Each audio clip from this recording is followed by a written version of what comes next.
movimento. E eu vou começar com a animação clássica, porque eu acho que a gente tem uma série de trabalhos sensacionais que a gente pode usar como referência e que trazem um conhecimento enorme para quem quer começar a fazer alguma coisa. Eu sempre falo, velho, procure referência, procure saber quem já faz, procure saber quem é que faz e quem faz bem. E nada do que começar com Glen Keane, a Disney. Hoje, por sinal, eu ganhei um livro e estou ansioso para poder ler um livro da Disney. Eu botei até uma foto no final para vocês verem, se vocês ficarem com inveja. Muito legal o livro. E assim, lógico, eu vou focar a apresentação em animação para games, mas não sem passar isso pelas coisas básicas de animação e pelos exemplos clássicos, né? Isso aqui que vocês estão vendo costuma ser chamado de penso teste, que é o teste ainda no lápis. O cara faz o desenhozinho lá, coloca no papel. Isso como era feito, como era proveito do processo clássico, né? Hoje em dia a gente consegue fazer até o penso teste já no PC e tal. E eu tenho um arquivozinho assim, desculpa, eu vou ficar indo na pasta de vídeo para poder mostrar que eu não tive como linkar, então não desculpando aí, mas vai ser assim. Esse aqui é um penso teste, que é justamente o que eles fazem o teste da animação, né? Você vê que tem parte que não está ainda muito fluida, eles colocam só os keyframes, como se fosse um storyboard, só que nesse caso aqui está um pouquinho mais avançado, né? Antes de você colorir, antes de você fazer a arte de finalização, tem essa etapa. E tem produtos finais que são praticamente penso-testes. Foi uma animação que está rodando aqui no início. Talvez vocês reconheçam de algum lugar por trás. Bem provável que vocês reconheçam. Mas não é a abertura da novela. Tá? É do mesmo artista, tá? Na verdade é um trabalho que inspirou a Globo a fazer, ou ele fez depois que fez a apresentação para a Globo. São os mesmos personagens, inclusive, mas eu vou deixar vocês vendo, porque é sensacional. Isso quando a gente falou de beleza do movimento, isso aqui veio à minha mente na hora. Vocês veem que eles não precisam fazer a arte final, pintar o personagem, limpar os traços da definição do shape do personagem. Eles pegam o movimento, a silhueta, a intenção do movimento que faz com que você acredite que isso está acontecendo, que você se encante.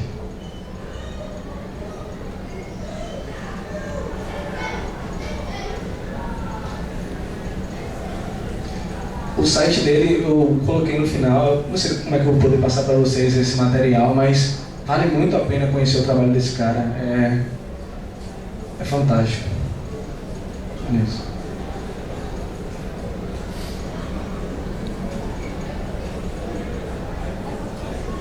A gente tá sem áudio, né? Então, como tinha vida.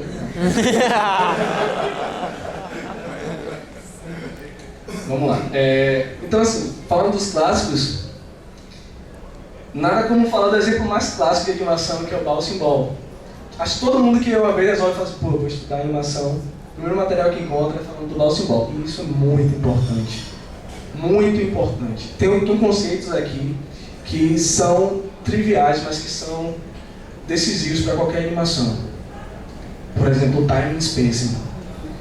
E é engraçado assim, o material que eu uso como referência é o de Richard Williams. Acho que alguns de vocês talvez até conheçam, eu não sei. Alguém aqui já faz animação? Não estou sozinho. Tá valendo. O Richard Williams ele tem um material muito conhecido que é o Animator Survival Kit. Que é aquele livro que eu passei no início, assim, escondendo minha cara. E ele fala que muitos animadores, até já experientes, às vezes se confundem sobre o conceito do que é timing e o que é spacing. Por exemplo, quando você olha aqui, alguém se arrisca a dizer o que é o timing aqui? Nessa imagem, como é que a gente determina o que é o timing? O número de bolas? Não, mais alguém? A distância entre uma bola e outra. A distância entre uma bola e outra também não. Cada blinkzinho desse aqui é o timing. O timing é uma coisa interessante que geralmente a gente tem que trabalhar o spacing na gente. O timing, geralmente, principalmente quem já é músico, quem já escuta música e tem noção rítmica, o timing ele é inato. Quando você faz aqui, ó, boink, boink. Isso é o timing. Esse é o tempo em que a ação vai acontecer. A distância entre uma bola e outra que foi citada, isso é o spacing. Isso é reflexo, por exemplo, da desaceleração que acontece quando a bola está subindo, da aceleração que acontece. Você vê que nesse momento que ela está descendo aqui, elas ficam mais espaçadas. Elas estão sofrendo aceleração, elas estão ganhando velocidade, e aí quando elas vão subindo, elas vão se aproximando. Então, esse conceitozinho, isso a gente consegue aplicar em qualquer animação, por mais complexa que pareça. A gente pega um modelo assim, bem básico, bem simples, e a gente consegue trazer isso para coisas complexas, e vocês vão ver isso na prática aqui. Pronto, eu fiz um exemplozinho bem tosco, mas que vai deixar isso bem claro. Isso aqui é um pêndulo em pixel art, que não parece um pêndulo, mas que vai cumprir o papel dele. Eu fiz com que ele tivesse um espaçamento igual. Ele tem um dado tempo e o espaçamento entre as posições do pêndulo são iguais. E eu tenho esse mesmo pêndulo com um espaçamento diferente e o mesmo tempo. Tá? Geralmente é o que a gente usa para poder explicar a diferença do time e space. E eu tenho os dois juntos. E por mais que pareçam que eles não estão chegando no mesmo ponto, ao mesmo tempo eles estão com o mesmo tempo de duração de animação, mas o spacing é diferente. O espaçamento entre os frames, talvez, como vocês falaram que vocês não animam, talvez eu esteja falando algumas coisas que possam parecer assim, o que é frame, o que sei lá, eu não sei nenhum outro termo específico, mas é melhor eu ir pontuando algumas coisas, né? Frame é cada imagenzinha dessa. Pense que para fazer uma animação dessa, eu coloco um desenhozinho que ele vai sendo alterado com o passar do tempo. Você já deve estar acostumado com o termo FPS. Por jogar, com certeza vocês jogam, então você já está acostumado com o termo. Então, beleza. Deu para entender mais ou menos o conceito, né? Do que é time, do que é spacing. A gente vai ver isso variando, sendo aplicado em outras coisas adiante. E aí eu acho isso aqui bacana, ó. Muitos animadores eles se apegam a isso com toda a força, os 12 princípios da Disney. E é engraçado porque esse material que eu uso como referência, ele não necessariamente vai por esse viés. Ele considera todos esses aspectos, mas sem esse nome, por exemplo. São coisas importantes, são coisas que vão influenciar em qualquer animação, da mais simples à mais complexa. E isso é o que é mais legal em animação. É que se você domina o básico, você faz qualquer coisa. Mas dominar o básico, eu estou tentando ainda. É bem complicado. Eu não vou ficar entrando no estudo mais rebuscado sobre o que é cada um desses aspectos, mas vocês vão ver na prática. Eu só queria mostrar isso aqui, ó. Esse aqui é um outro material que ele consegue pegar os 12 princípios lá e transforma em 28 princípios. E é mais ou menos isso que acontece quando você vai mudando de material. Então, não adianta você se prender a isso ou aquilo.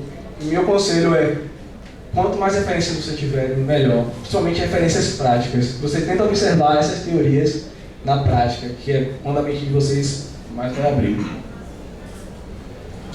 Olha só. Olha que coisa magnífica. Eu separei essas imagens para poder mostrar justamente isso. Linha de ação. É engraçado como você consegue olhar para uma imagem, como é o caso do tapete do ladinho, e você consegue extrair de uma imagem tudo o que ela quer dizer. Tudo o que ela quer fazer. Para você animar isso é muito mais fácil. Antecipação. O famoso scratch and stretch, que muita gente acaba usando demais, você comprimir e você estender uma animação, uma imagem. Então assim, O ideal é isso, é vocês procurarem na prática, porque todos esses conceitos que a gente lê têm aplicação prática. Todos esses conceitos, você tem como encontrar uma animação que já faz uso disso. Aí beleza, o que foi que eu fiz? Eu fiz mais um exemplozinho para vocês, usando o Bouncing Ball. Point, point. Timing, spacing, e é uma coisa bem simples. Não quer dizer nada, não significa nada. E com o mesmo formato eu consigo fazer o meu Bouncing Catch. Que agora já é uma coisa. Continua usando as mesmas premissas básicas. Você varia o básico e você consegue alcançar um monte de coisa. Mas não é o que a gente veio falar aqui. Movimento. Animação e games.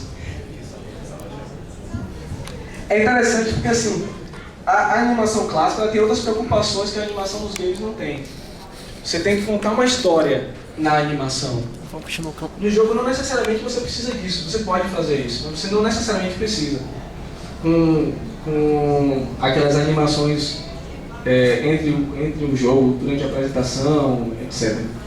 Diálogos, mas você não precisa disso. Numa animação, num curta de animação ou num longa de animação você precisa, então você tem storyboard, tudo isso. No jogo a gente tem outras preocupações. Principalmente se a gente olhar para trás, a gente tinha outras preocupações, como desempenho, memória, e aí a coisa começa a ficar interessante. A gente começa a trabalhar com ciclos. A gente faz um ciclo de animação, algo que vai se repetir com o passar do tempo, ele vai fazer, vai voltar a fazer, e a gente vai manipular essas coisas via código. A gente vai se desprender tanto da animação, a gente vai fazer o uso dela. Ela para de ser o foco dentro de jogos.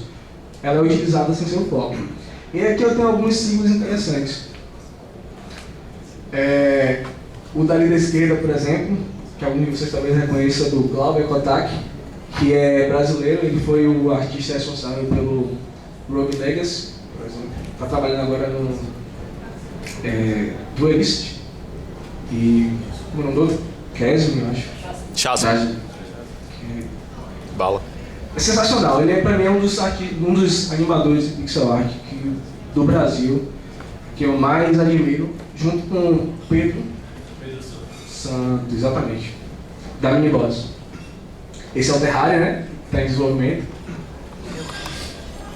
Como não falar dos clássicos? King of Fighters. Cara, vocês querem referência de animação? Procurem animação de King of Fighters.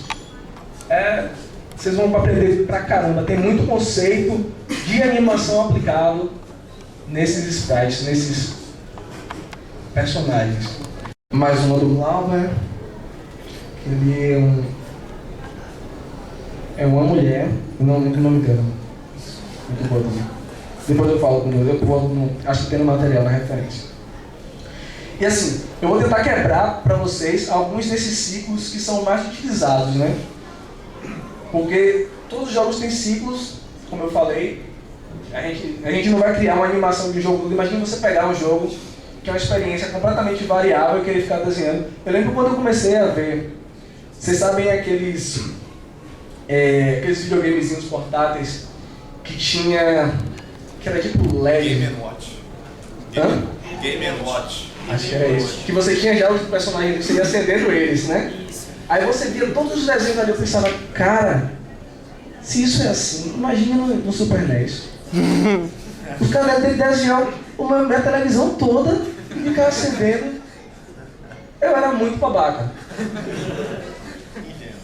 Mas assim, então como é que eles não fazem isso? Eles têm justamente esses ciclos de animação que eles vão simplesmente gerenciando. Idle é uma coisa que vocês já estão acostumados. Quando vocês não estão mexendo no seu personagem lá, geralmente ele tem alguma postura, alguma animação que ele fica fazendo lá, respirando, né, se preparando. Às vezes tem uma coisa ou outra que eles fazem no meio tempo, sei lá. Mas essa chamada de idle ou stand, dependendo do jogo, geralmente a primeira coisa que a gente faz quando a gente vai animar é a mais simples e serve para você validar o personagem, bem legal. A gente vai para uma coisinha um pouquinho mais complicada. Walking. Eu vou falar bem por cima de Walking Animation, porque assim, tem muita coisa para se falar. O próprio material do Richard Williams, ele fala sobre criar padrões de walking. Porque a gente sabe que as pessoas não andam igual, né? As pessoas andam de forma diferente, as pessoas em situações diferentes, as mesmas pessoas andam de forma diferente. Você consegue expressar muita coisa num caminhar.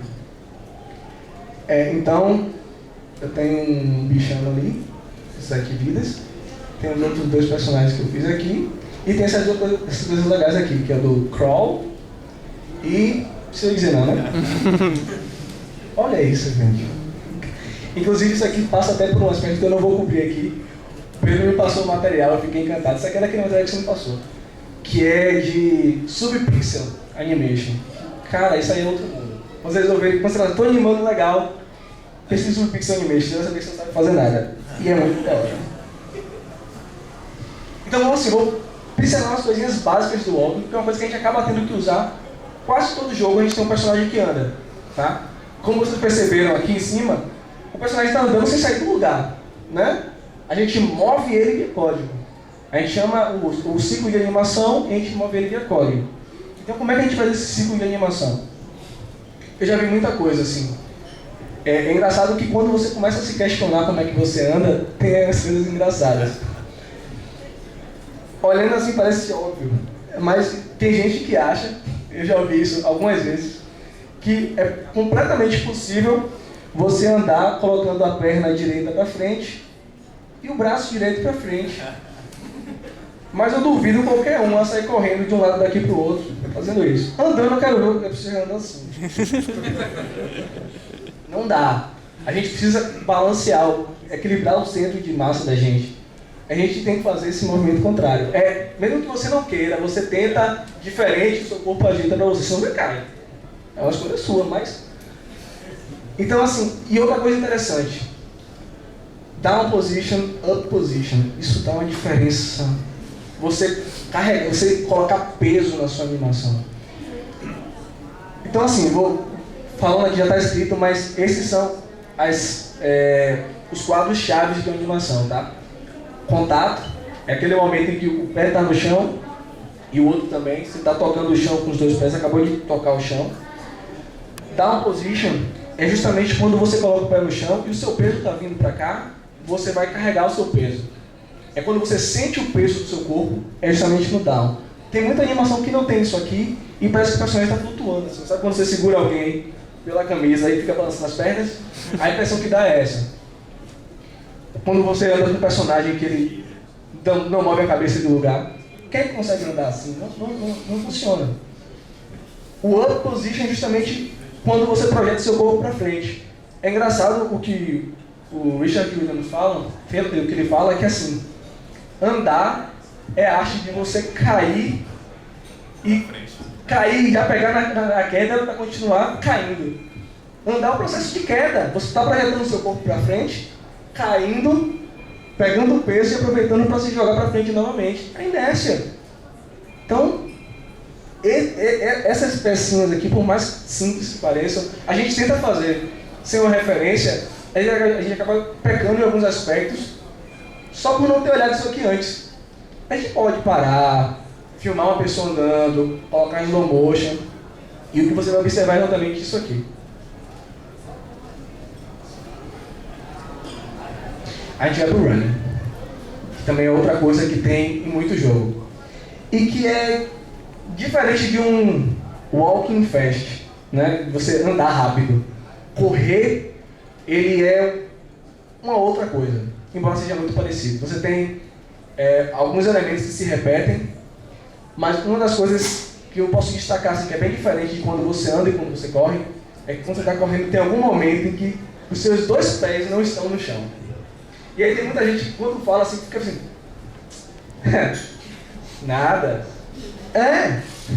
Sempre tem um momento em que seus 2 pés estão no chão, só não estão correndo. O correr é tipo o cair para frente, só que é o cair pulando para frente. Você pula para cair. É basicamente essa a diferença. Então, óbvio, você tem menos frames também, geralmente, quando você está correndo, porque isso acontece num espaço de tempo menor. cada passo seu acontece mais rápido. Eu acabei nem falando de padrões de walking, mas isso é meio boring. Dá para vocês pesquisarem depois. É interessante, mas para quem quer mergulhar nisso. E aí eu tomei a liberdade de mostrar uma coisa aqui, que é assim, uma versão antiga do personagem do No Hero, da galera da Contralebs, que eu fui dar um pitaco. Falei assim, não, velho, vou dar um pitaco. Porque assim, tava muito interessante o processo de running dele, mas, que era esse aqui.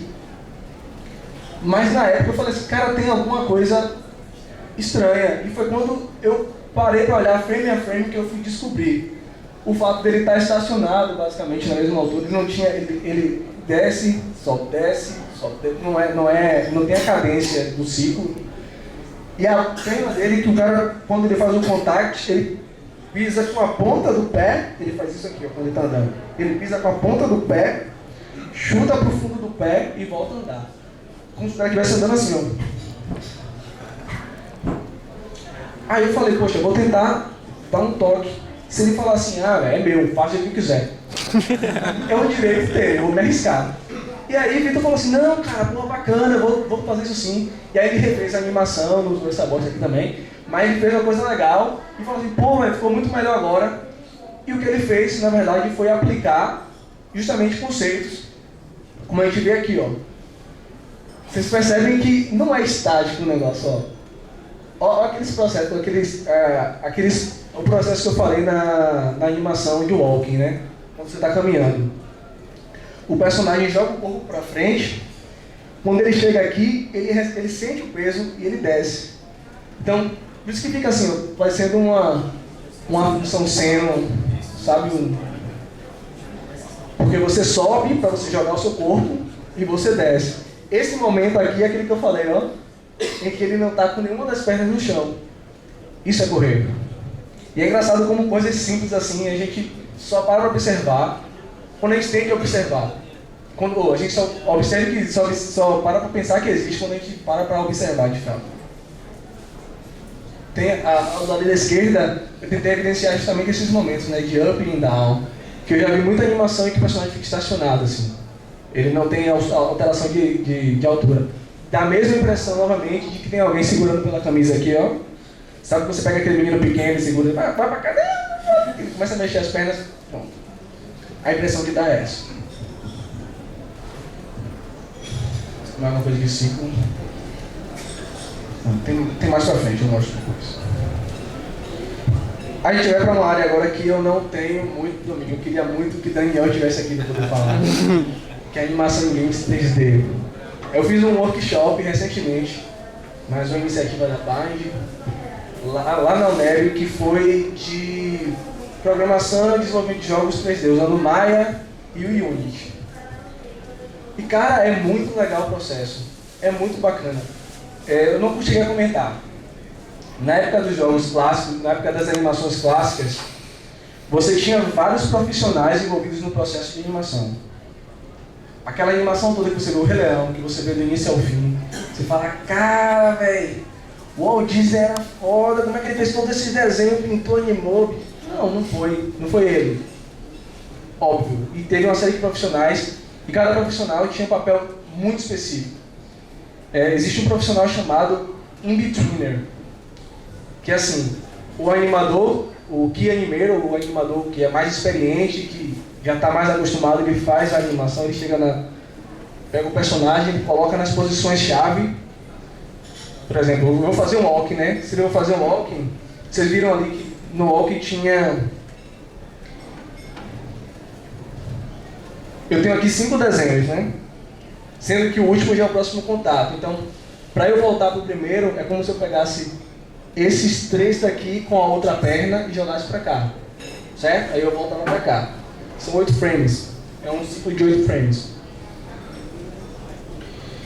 Uma animação de walking normal, que a gente chama de march time, né, tempo de marcha, são de 12 frames. Um animador-chave não ia fazer 12 frames. Ele tem muito trabalho para fazer. 12 frames, geralmente o padrão de animação clássica é de 24 frames por segundo, 24 frames por segundo, 12 frames dá meio segundo. Ele tem uma animação de 1h30 para fazer. Ele não vai fazer os 12 desenhos para isso aqui. Então o que é que o IPTuner faz? Ele faz os desenhos que existem entre cada um dessas etapas aqui. É como se ele fizesse o que está acontecendo para que você saia daqui para chegar aqui. Com as ferramentas que a gente tem hoje, esse processo acaba sendo automatizado. A gente tem ferramentas de interpolação, a gente tem alguns recursos, e com o 3D isso é gritante. Porque, como é que acontece? Todo mundo já está acostumado com o conceito de modelo 3D. Não sei se todo mundo aqui já teve a oportunidade alguma vez de brincar, de animar o personagem em 3D. E o mais legal é justamente isso.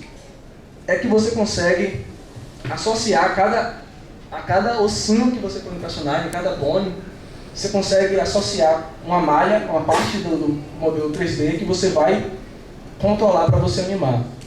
Então, eu vou mostrar um videozinho aqui, que é de uma empresa brasileira chamada Carranca Games, que tem um processo deles de criação de uma raposa para um jogo. O jogo de frango atirador. Então ele faz o sketch, primeiro ele tenta captar a silhueta do personagem. Esse tipo de estudo é super importante. Você tentar enxergar o que você quer interpretar do personagem vendo só a silhueta dele. Somente no jogo, isso é muito importante. Às vezes a ação é tão rápida que você precisa, no primeiro momento que você bater o olho no personagem, saber se ele está do seu lado ou se ele está contra você, senão você não reage. Então, é mais ou menos o que acontece. Ele gera um model sheet, que é a referência para o modelador. O modelador vai pegar essas imagens para poder fazer o modelo 3D. Feito o modelo 3D, aplicou textura, está pronto. Pronto, falta um monte de coisa ainda. Está pronto o personagem. Agora vamos fazer ele ganhar vida. Como é que a gente faz isso? O cara vai inserir bones, colocar aquelas referenciazinhas dentro do personagem e associar com a pele dele para que ele possa fazer isso. Ele vai mover aquelas referências lá dentro e o personagem vai reagir. Aí está testando já os ciclos. Ó. Olha só.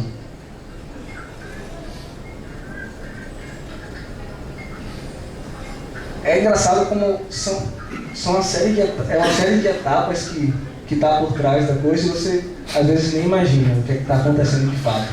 Acontece que, por exemplo, hoje em dia você não precisaria, se fosse uma animação clássica, cada um dos frames que tem aí você ia ter que desenhar. Em animação 3D, o que você faz é gerar as posições-chave e o próprio algoritmo se encarrega de gerar as posições intermediárias. Tem uma outra aqui bacana. A gente estava falando de walking. Talvez seja um pouco longo, eu vou ficar dando skip. Esse aqui é um cara ensinando a fazer o walk cycle num astronautazinho modelo 3D, certo? Como eu falei, ele tem um personagem dele, o modelo já está com os bones, né, já está com a estrutura óssea, o esqueleto dele, associado às partes da malha do 3D. E o que ele começa a fazer é posicionar esses controles. Essa partezinha aqui, ó, verdezinho, isso aí é o que ele cria, é chamado de controller, que é justamente para ele manipular os ossos do corpo, o esqueleto, sem precisar estar mexendo internamente lá. Então, você vê, ele começa a mexer a perna, ele vai construindo uma pose. Quando ele chega na pose que ele quer, ele salva isso como keyframe. Ele fala assim, bom, esse é um quadro-chave da minha animação. Eu quero que o personagem esteja, por exemplo, na posição de contato, que é o que ele está fazendo aí.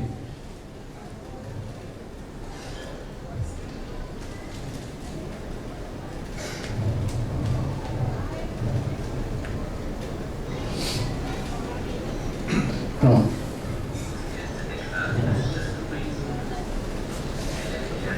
Aí vocês imaginam, poxa, isso dá uma trabalheira danada. Imagine você fazendo desenho por desenho de cada uma dessas coisas. Era muito mais trabalho. Eu vou dar uma adiantada só para vocês verem mais ou menos o resultado. Por se tratar de 3D, eles acabam tendo uma preocupação um pouco maior com algumas outras coisas, que a gente não precisava se preocupar. Quer dizer, até precisava, mas muita gente, quando não faz o desenho muito volumétrico, acaba não tendo que se preocupar. Eu lembro que eu falei que o corpo, quando a gente está andando, os membros ficam contrários, né? Minha perna direita vai na frente, meu braço direito vai para trás. Com isso, por exemplo, meu peito vira para cá, para a direita também. A minha cintura tende a girar para o lado que minha perna, contrário que minha perna está. Então, esse tipo de coisa no modelo 3D, principalmente nessa animação aqui é muito bacana, ele acaba cobrindo tudo isso. Eu realmente não achei um ciclo que fosse mais rápido. Olha só. Isso ele está só fazendo a animação dos pés. Tá? Ele começa animando daqui para baixo e em seguida ele passa para os braços. Mas o que eu queria mostrar aqui, isso aqui, ó. Essa aqui é a linha do tempo. É como se cada momentozinho desse eu tivesse um desenho diferente. Tá?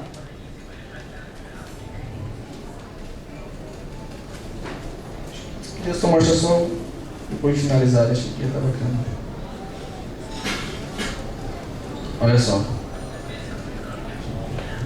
Muito legal, né?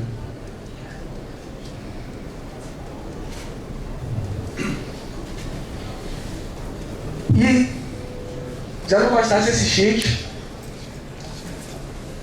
a animação 3D tem, principalmente agora, né? Os AAAs, os projetos que têm mais dinheiro injetado para sair, eles têm uma outra coisa chamada Motion Capture, que se trata justamente de você colocar marcadores no corpo de atores e usar esses marcadores para reposicionar os fones que gerenciam a animação. Tem um... Não sei se você ouviu falar em The Last of Us. Eu acho que sim. Olha só.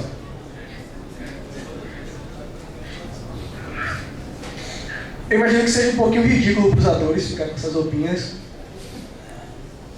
Mas, velho, isso poupa um trabalho absurdo. O problema é que, por exemplo, um equipamento desse é muito caro, envolve não sei quantas câmeras de alta precisão. É absurdo. Mas é o que eu estou falando. Esses marcadores na roupa servem como referência. Eu não estou marcando spoiler para ninguém aqui não, né? Acho que não. Melhor interromper. Não sei. É basicamente isso. Então, assim, o que eu quis mostrar é que o próprio processo de animação ele evolui.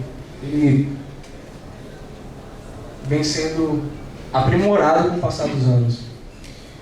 E uma coisa que eu achei interessante, esse vídeo infelizmente eu não trouxe, talvez alguns de vocês tenham visto, mas que eu fiquei impressionado essa última semana, porque eu descobri na internet.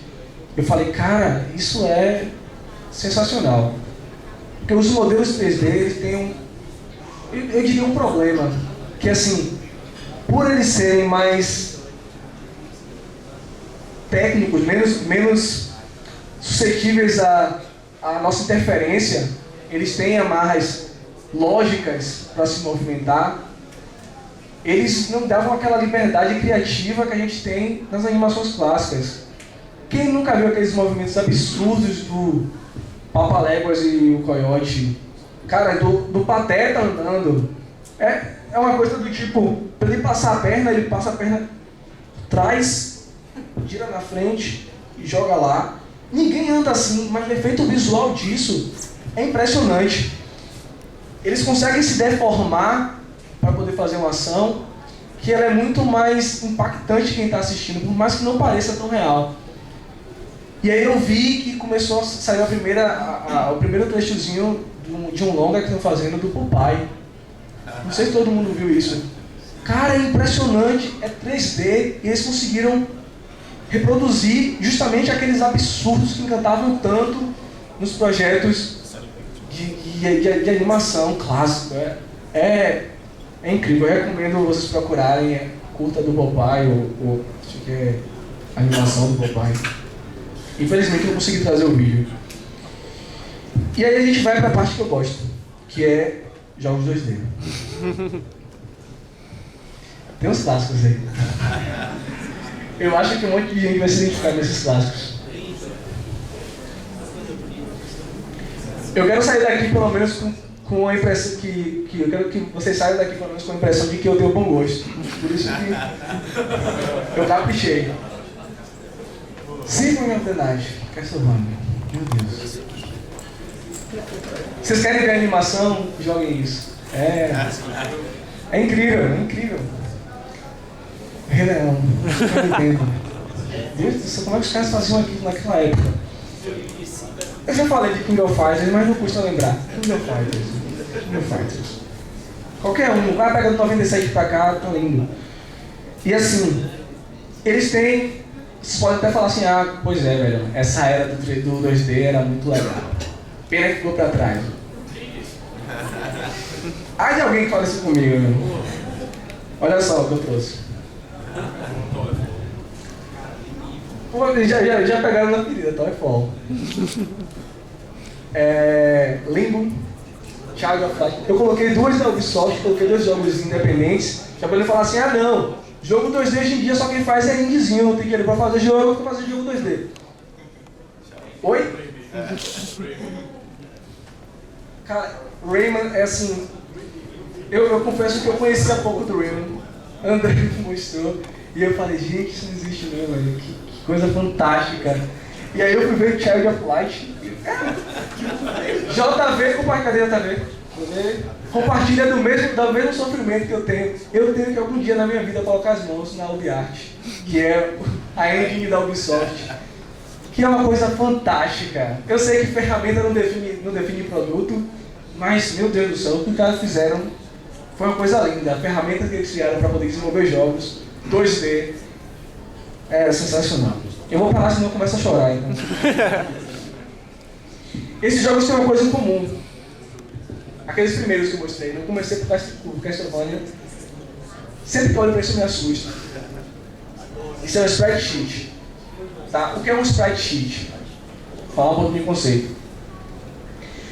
Lembra que eu falei que na animação dos jogos você move o personagem com código e você chama ciclos de animação? O sprite sheet é o documento que guarda esses ciclos. Ele guarda esses frames que as animações podem ter em uma forma de mapa, uma espécie de matriz. Lembra de matriz que a gente estuda no colégio? Pronto. Cada posiçãozinha daquela lá que guarda a informação que guardava um -1, 2, 3, agora vai estar guardando um desenhozinho daquele. Que o seu programa, o seu jogo, quando estiver rodando, vai acessar aquele desenhozinho e exibir na tela. Lá em cima está o idle do Alucard. E só o idle, olha só quantos frames tem. Os caras eram muito perfeccionistas. E isso é a coisa que eu mais amo em Castlevania. Por isso que eu falo, querem ver a animação? O walking dele. Eu falei, um walking normal é 12 frames. Eu acho que 12 frames é só para poder ganhar força suficiente para começar a andar e a capa responder ao movimento dele. Assim, é um trabalho primoroso. Aí eu passo para o Rei Leão. O mesmo processo, o mesmo esquema. Era interessante que, assim, eles tinham isso como potencial e eles exploravam isso como potencial. No caso do Rei Leão, eu acho que até pecava um pouquinho na jogabilidade. Não era assim, putz, que jogo divertido, mas você ficava encantado porque é como se, na época, como se você estivesse jogando uma animação. Cara, eu tô pegando o filme do Rei Leão e eu tô controlando o Simba. O sentimento era esse. E, mais uma vez, é o mesmo modelo, né? Você acessa as posições lá. Eu diria que esse aqui não chega a ser mais do que um sprite sheet, eu diria que é até não, é um sprite sheet, não chega a ser um atlas, não. Mas cada uma dos frames-chave, né, fica em uma determinada parte que o programa vai acessar, mostra o mesmo processo. Aí, recentemente, a gente tem outra forma de fazer isso. Da mesma forma como a animação vai evoluindo, a tecnologia vai evoluindo e permite que a gente faça outras coisas. Isso aqui é só para contrapor, tá? O Mario tá aqui, esse tanto de frame aqui, mas vocês podem olhar só daqui para cá, já que é completamente invertido. E eles conseguiam fazer os mesmos ciclos com muito menos frames. Talvez uma necessidade da época, talvez o que eles queriam fazer. Limitação. De qualquer forma, assim, dá pra fazer. Óbvio, quanto mais frames você tem, quanto mais desenhos você tem na animação, mais fluida ela parece, mais natural ela parece. O Mario é super divertido, em contraste com o Rei Leão, por exemplo. Mas a animação, você não pode comparar, não tem como comparar. E aí a gente hoje tem um recurso conhecido como Puppet Animation. Como? Que o Rogue Legacy usa o Puppet Animation? Não, o Rogue Legacy usa Sprite Sheet. O processo, é interessante você ter falado isso, porque assim, o processo de animação do Glauber Kotak, que fez a animação do Rogue Legacy, ele faz a animação assim, ele separa as partes do personagem dele, move essas partes dentro do próprio Photoshop, gera um novo frame e exporta esse frame. Então assim, na prática ele usa Puppet Animation, mas quando ele exporta, o jogo usa Sprite Sheet. Entendeu? A diferença é justamente essa. Hoje em dia a gente consegue fazer com que o jogo receba isso ali de entrada, um monte de peçazinha de corpo, uma coisa meio mutilada, e ele manipula isso para montar um personagem em tempo de execução. Tá?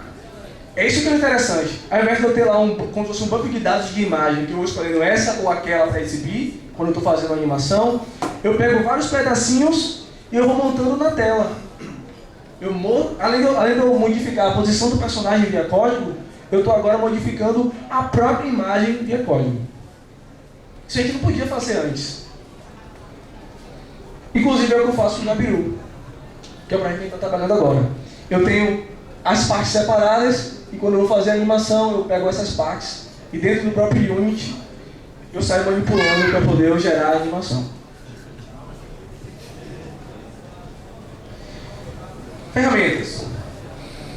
É uma parte que eu acho interessante porque assim, eu gosto de frisar, o que faz o trabalho não é a ferramenta, é o cara. Então, quando mostra alguma coisa que vocês acham que está ruim, não culpe a ferramenta. Você pode usar o Flash e vai ficar legal, a culpa é minha, eu que fiz ruim. Esse aqui é o Flash. Acho que eu coloquei primeiro porque eu acho que é o mais conhecido, é a ferramenta que as pessoas mais usam. Qual é o potencial do Flash? Qual é o diferencial do Flash? Ele trabalha com imagem vetorizada. Ou seja, são imagens geradas por funções matemáticas. Eu não armazeno esse desenho aqui quando eu faço um vetor. Eu armazeno pontos e curvas e cores que vão ser aplicadas dentro desse formato, desse shape, dessa forma que eu criei com esses pontos e curvas.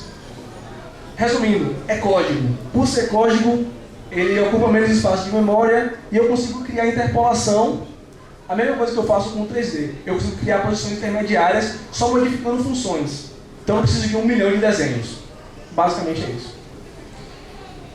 Talvez você esteja até acostumado com o termo vetorizado, raster, então, que é o caso do Photoshop. O Photoshop trabalha com imagem rasterizada.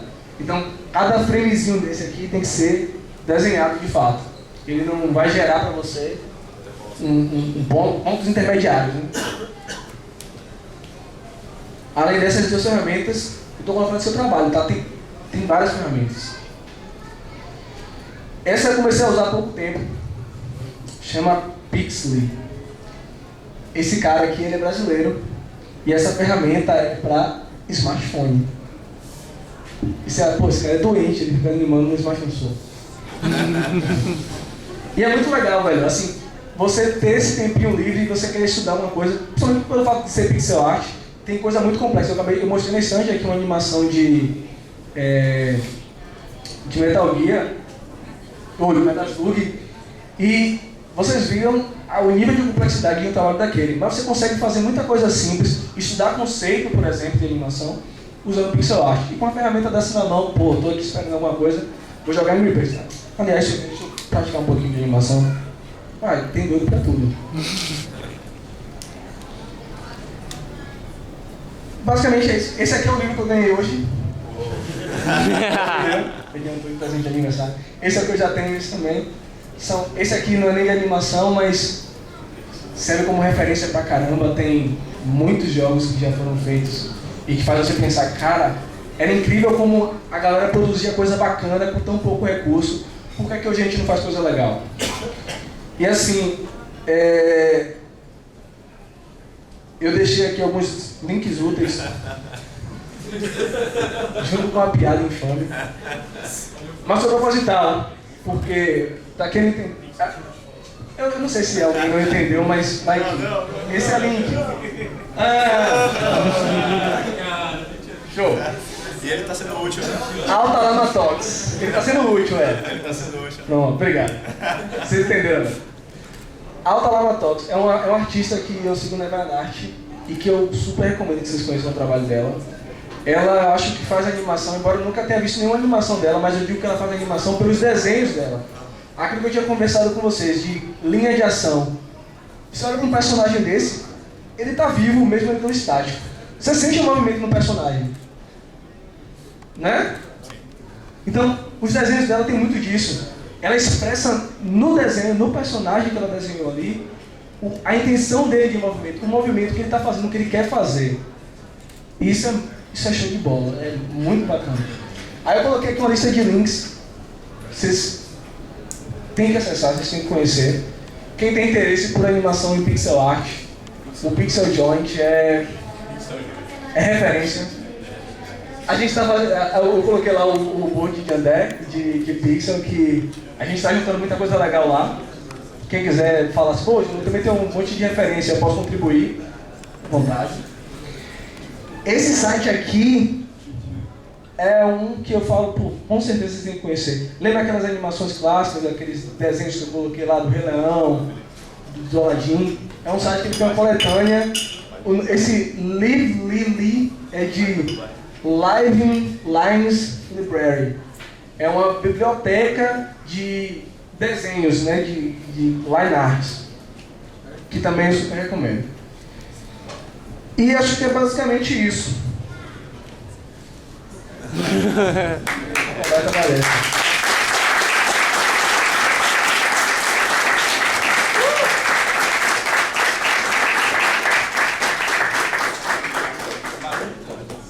Se vocês tiverem pergunta, por favor.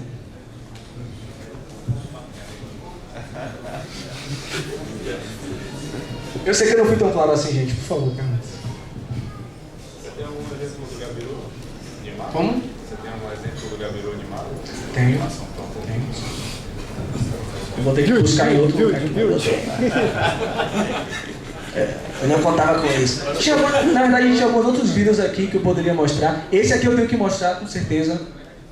Vou mostrar esse vídeo pra vocês. Esse aqui que vocês...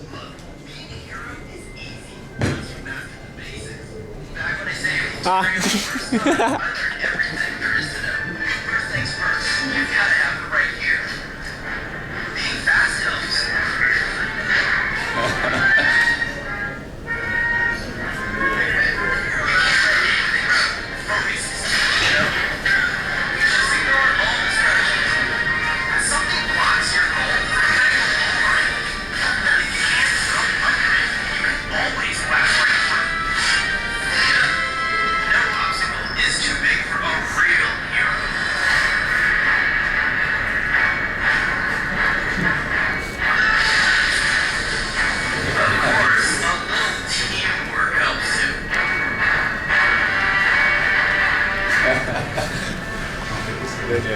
Essa é a animação do Daniel. Eu falei com ele que eu ia mostrar uma animação dele aqui. Ele foi quem fez o workshop de 3D. Isso é para reforçar para vocês que o que a gente está fazendo aqui é muito bacana. Imagine que esse cara aqui fez um workshop pra gente, velho. De 3D, por causa do Bind, olha só. Tem muita coisa bacana para sair, a gente vai aprender muito com isso. Tem uma animação aqui, que é só Walkins, justamente do Richard Williams, bem conhecida. É a abertura do material dele do Animator Survival Kit.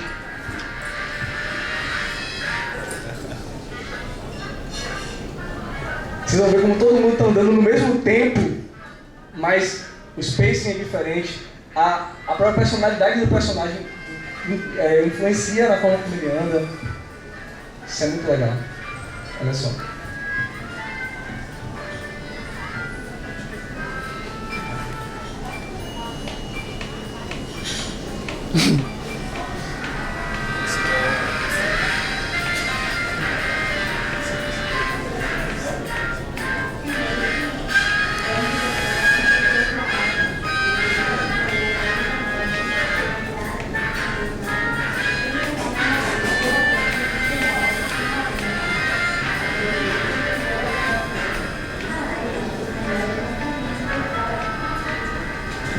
já não lembro quanto tempo eles levaram para poder fazer essa animação, mas foi um bom tempinho. Eles só fazem andar.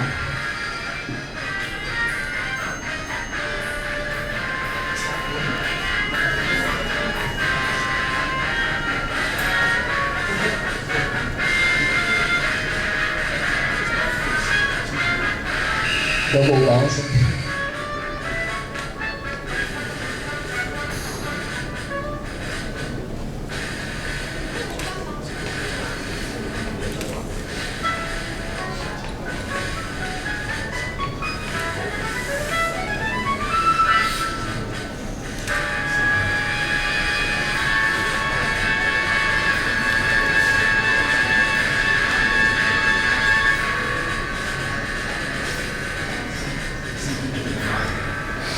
Quer dizer, acho que tem um outro aqui que é bem legal, preciso mostrar pra vocês. Só esse que é de um... Eu acho que quando eu comecei a resolver estudar um pouquinho de teoria de animação, esse cara aqui, brasileiro, o nome dele acho que é Guilherme Lacqua. Ele tem um canal no YouTube, vocês podem pesquisar por Lacqua Animação. Ele dá aulas de animação para uma turma em um curso, acho que lá em Curitiba. E ele grava essas aulas e disponibiliza no YouTube. Então, assim, vocês podem ter aula de animação de graça no YouTube. Hoje em dia, para a pessoa não aprender as coisas, ela não quer aprender. Eu até quero, então ela é são burras. Olha que legal. Ele faz no Flash, né, como eu tinha falado. Percebam lá em cima que ele dá um espaço que é maior do que de um frame, né? Para outro, no 1, no 4, por exemplo. Isso que ele determina lá em cima é o timing, esses desenhos que ele faz aqui, essa análise que ele faz de onde ele vai estar no próximo passo, isso é o spacing. E você vê a aplicação de todos aqueles aspectos teóricos que eu tinha falado, que eu acabei não mergulhando muito. Ele aplica tudo isso para poder fazer a animação. Você vê que ele se abaixa antes de pular no skate, então tem a antecipação do movimento, tem um atraso do braço quando está descendo, o corpo desce antes, o braço continua descendo depois. Tem peso a animação dele. É muita teoria que se consegue analisar no trabalho prático do cara. A som de Michael.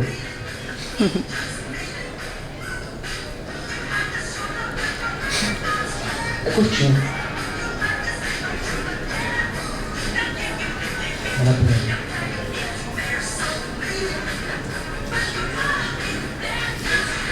Ele às vezes coloca uns traçozinhos do lado. Às vezes você chega a ver uns arcos.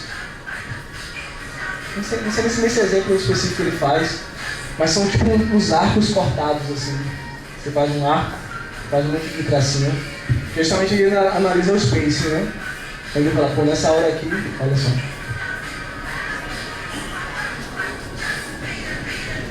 Tem muito material bacana desse cara aí.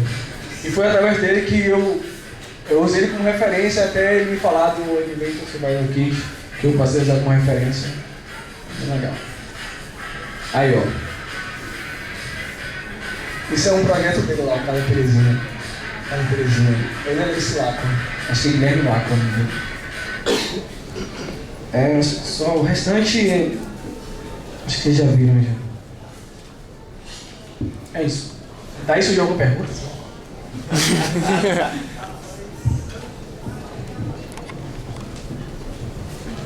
Eu falei, fiquei de mostrar, né? Obrigado, Vicente.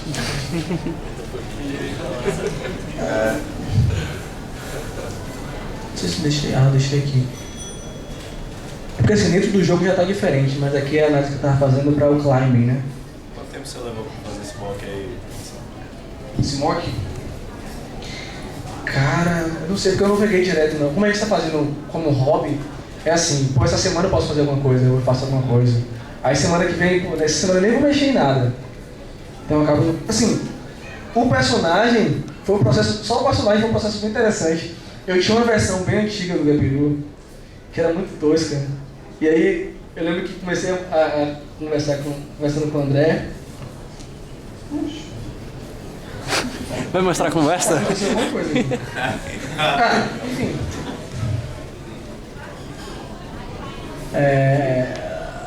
Deixando a imagem aqui, só pra não ficar.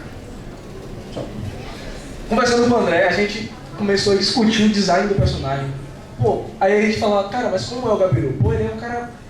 Ele tá assustado e tal. Eu não vou entrar em detalhes agora, vocês vão ter a oportunidade de conhecer o jogo.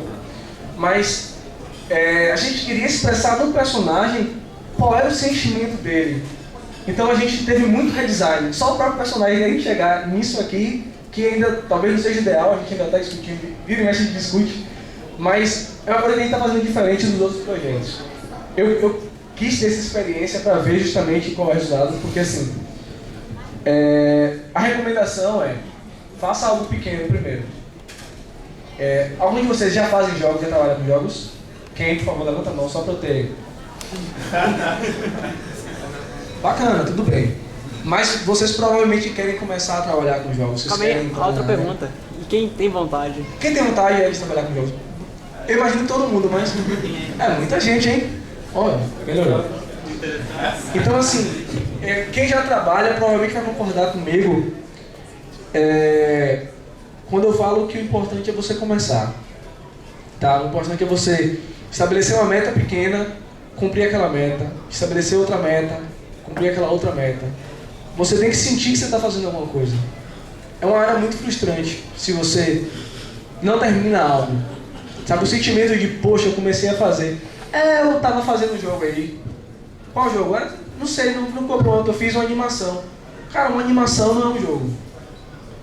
Então assim, a gente quis fazer em Gabiru, a gente optou por fazer em Gabiru algo diferente do que a gente vinha fazendo. Que era setar um projeto pequeno, vamos conhecer a ferramenta. Foi o caso, aquele jogo de política que eu exibi ali. Eu lembro que estava no período... Cadê Jairo? Tá, tô lá fora. Já era da Crona, tô lá fora.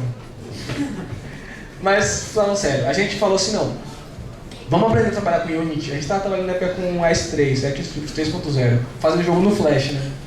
Aí falou, não, vamos trabalhar com Unity, tá todo mundo migrando, a gente quer, sei lá, vamos fazer um jogo que é multiplataforma, a gente faz um jogo, exporta pra Android, vamos tentar fazer alguma coisa desse tipo, vamos. E aí o que a gente faz? Eu falei assim, não, vamos fazer um jogo pequeno, eu tive uma ideia. Aí eu peguei o caderno, já mostrei com o sketch, fiz assim, a gente faz aqui uma semana. A gente levou um mês. E um mês foi rápido, acreditem, foi o jogo mais rápido que eu fiz, tirando o jogo que eu faço assim em Jam. Mas foi muito interessante o processo, porque a gente tira muito aprendizado no projeto que você começa e que você termina. As pessoas olham e te dão feedback, falam assim, cara, pô, isso aqui ficou muito legal, pô, isso aqui ficou ruimzinho, hein? E você fala assim, velho, eu digo a vocês, sabe quando é que eu resolvi aprender, estudar animação mais a fundo, que eu estou fazendo no momento? Foi quando eu recebi uma crítica muito legal do próprio Glauber Kotaki. Eu postei no Facebook o Dragon's Mom, e aí ele falou assim, poxa, tá bem interessante a proposta do jogo, acho que assim, sei lá, gostei do estilo visual, não sei, mas falou assim, só que tá muito repetitivo e as animações estão meio fraquinhas. Velho, eu nunca assim me senti tão bem, eu vi na crítica, eu falei, caralho, o Glauber falou que a animação tá fraquinha. Tô no caminho. Tá sendo gravado, viu? Tá sendo gravado, viu? É verdade. Foi o que fez com que eu falei assim, não, velho, agora eu vou começar. E assim é o que eu tenho tentado fazer. Às vezes a gente precisa colocar a cara a tapa, precisa mostrar o que a gente está fazendo. Por mais que você... Assim, uma coisa é certa. Por melhor que você seja, você vai se sentir... Você vai sentir que o seu trabalho não está bom o suficiente. Eu acho que quanto melhor a gente fica, menor é esse tempo. Tipo, eu lembro que alguns anos atrás eu fazia um desenho, uma ilustração, e uma semana depois eu falava, pô, que merda que eu fiz aqui. Hoje em dia, tipo assim, 30 minutos. E acho que quanto mais esse tempo vai demorando, porque você termina de fazer, significa que você está tendo pelo menos uma percepção maior do que você está fazendo. Então acertar é mais fácil. Então façam, errem, terminem de fazer as coisas. A gente está com a Bind agora e procurem quem já faz também. peçam feedback, é muito importante vocês ouvirem a opinião dos outros. Vocês fazerem uma coisa e alguém falar assim, não assim, tá ruim, eu tô falando brincando, mas eu escuto feedback do tipo, pô cara, no dia que eu levei lá no encontro da Bind, eu tinha terminado de fazer a animação do Gabiru dentro do Unity, e eu tinha me passado algumas coisas, o personagem estava deslizando o pé, o próprio Idol, ele estava mexendo o pé assim no Idol. Aí os caras, pô velho, tá legal a animação e tal, não eles olharam direito, eu assim, pô, mas esse pé mexendo aí não tá estranho não, eu olhei assim, está mesmo. Talvez não fosse nem conceitual o meu erro, talvez se eu tivesse prestado atenção nisso, mas eu não tinha visto. Cara, como é que eu não vi isso? E assim, isso é bom, isso faz com que você melhore o seu trabalho. E acho que assim, quem é da Bind aqui vai concordar que o nosso objetivo maior é fazer com que a área de desenvolvimento de jogos aqui na Bahia cresça, e cresça com qualidade. Esse tipo de interação, é o mostrar seu trabalho, ouvir um feedback direcionado. Esse tipo de coisa faz a gente crescer. Pelo menos é isso que a gente acredita, é isso que a gente está tentando fazer. Resumindo, só. Cadê aquele jogo que você fez que é seu, mas é de Pedro também? Da Game Boy Jam. O jogo de Pedro. De Pedro, né? Agora é Pedro. O jogo de Pedro. O meu jogo de Pedro. Deixa eu ver se eu tenho alguma coisa dele aqui. Onde é que tá isso aqui, gente? Eu tenho isso em algum lugar. Eu tô com medo de procurar aqui, que minhas pastas estão me bagunçando. Não tá, pior que não tá. É isso, não trabalho lá no desktop. Não tem cara não. Como é que pode? É assim, a história foi legal, pelo menos. Como eu tinha falado com vocês, é uma coisa legal falar de Game Jam aqui, porque talvez vocês não estejam acostumados com o conceito, mas é algo essencial para quem quer desenvolver jogo. Assim, eu sei que eu estou saindo um pouquinho de animação para poder falar desses aspectos, mas é que eu vi que muita gente aqui quer desenvolver jogo, então isso já disparou o gatilho aqui dentro, e o amor está falando mais alto agora. Mas assim, muita gente chega pra mim e fala assim, pô velho, você faz jogo, é? Eu falo assim, cara, faço assim, nas minhas horas vagas eu tento fazer jogos. E eles falam o seguinte, pô, eu queria fazer jogo, mas eu não tenho equipe, velho, não tenho ninguém pra poder fazer jogo. E assim, beleza, eu sei que isso acontece, mas onde é que você arruma uma equipe? Onde é que você encontra outras pessoas pra poder fazer jogo com você? É simplesmente falar assim, eu quero fazer jogo, quem quer, vem comigo. Às vezes não rola desse jeito. Então é importante você mostrar o que você faz. É importante você chegar e falar assim, olha só, eu estou fazendo isso aqui bacana. Foi o que aconteceu no caso da GB Jam. Quase isso, na verdade. O Pedro, eu estava doido para poder fazer parte fazer algum jogo para Game Boy Jam. Game Jams são o seguinte, você tem um evento que ele tem um prazo definido, às vezes 24 horas, 48 horas, uma semana, e você tem um tema definido para você fazer o jogo. No caso da Game Boy Jam, a restrição era, o jogo deve parecer o máximo possível um jogo Game Boy. Então você tinha uma paleta de cores, 4 cores, algumas questões técnicas assim, você não precisava ser tão específico, a gente até saiu um pouquinho pela tangente no quesito fidelidade ao console. A gente usou mouse no Game Boy. É que a gente pensou no Game Boy à frente, né? O jogo vem com mouse. Foi aqueles devices, né, que vinha com... Que nem no SNES, a gente adaptou. Mas Pedro é programa. Pedro faz sistema de informação, Pedro. Você se formado em quê? Em sistema de informação, né? Eu faço engenharia de computação, cara. A gente criou uma interface, botou mouse. Mas assim, foi muito legal, porque eu tava doido pra fazer um jogo na Game Boy Jam. E aí o Pedro falou, aí eu perguntei no chat, né, pra galera da Bind, vem cá, velho, alguém tá participando da Game Boy Jam? Aí o Pedro falou assim, eu comecei a fazer aqui, aí eu falei assim, pô, eu tô doido pra poder fazer. Aí ele fez assim, o que eu tô fazendo? Ele mandou um demozinho, um playable, um joguinho já em Flash. Eu testei e falei, pô, isso tem potencial, isso não vai. Aí eu falei assim, como o pessoal fala assim, vou tomar. Aí eu falei, Pedro, tá ficando bacana, tá, não sei o que você vai fazer como? Ele falou assim, eu tô pensando em colocar uns inimigos e tal. Eu falei assim, se não der tempo, você faz um puzzle. Aí, como eu gostei da ideia de fazer um puzzle, né? Aí a gente pensou mais ou menos na mecânica. E aí eu lembro que ele falou assim, se alguém quiser me ajudar a fazer as pedras, olha só, fazer pedra pro jogo. Esse foi o convite dele, o inocente. Eu peguei e falei assim, não, é agora que eu vou fazer esse jogo. Tô brincando, mas aí eu comecei a fazer asset pro jogo e assim, acho que foram 3 dias, né, Pedro, que a gente foi se dedicado. Sim. Dos 5. A gente foram 5, né, mas eu não entrei no... Não, o dia foi 10. Foram 10 e eu entrei no 5, pronto. Então foi isso. Aí eu sei que a gente treinou lá pro 5º dia, e aí foram 5 dias. No meio da semana eu tava trabalhava, chegava em casa, sei lá, começava a trabalhar no projeto 10 horas da noite, ia dormir 3 da manhã, 4 da manhã, pra acordar 7 horas no dia seguinte. Feliz da vida, eu nunca me senti tão bem dormindo mal, velho. Foi uma experiência incrível, porque eu nunca tinha feito, quer dizer, eu já tinha participado de jams, mas jam à distância, assim, com um prazo um pouquinho maior. Você podia ter o dia todo por aí pensando no jogo, só de noite trabalhar, isso era muito legal. Aí a gente ainda fez, aí eu terminei de fazer algumas animações, fiz alguns personagens, fiquei arrumando trabalho pra Pedro, o negócio tava pronto, eu falei, não, vamos fazer assim, eu tive uma ideia legal, Pedro. Ixi, lá vem ideia legal pra gente ter que implementar em cima da hora. Mas foi muito bacana, eu ainda queria botar mais música, foi louco, foi bem divertido. Então assim, eu tive a oportunidade de trabalhar com o Pedro, que eu já conhecia o trabalho por causa do Comunidades Virtuais, e que eu achei muito bom trabalhar com ele.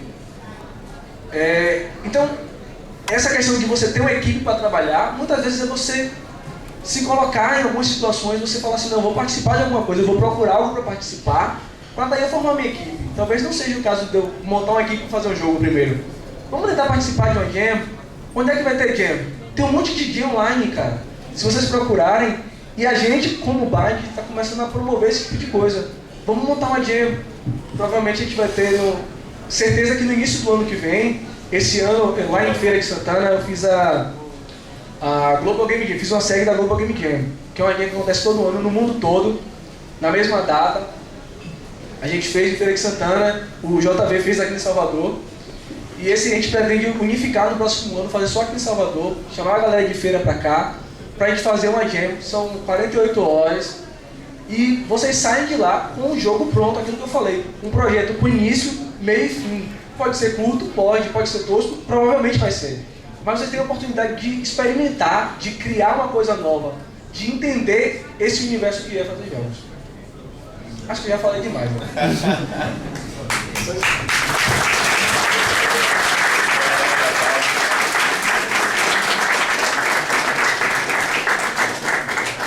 Alguma pergunta? Se vocês quiserem perguntar alguma coisa, eu só queria aproveitar mais uma vez para agradecer ao convite de Vitor, da Contralabs, a toda a galera da Bind, Comunidades Virtuais, Team Zero. Eu não vou falar todos aqui, tem um monte de gente, vocês viram lá no slide. Amo todo mundo. E assim, vamos junto, vamos fazer jogo. Só isso.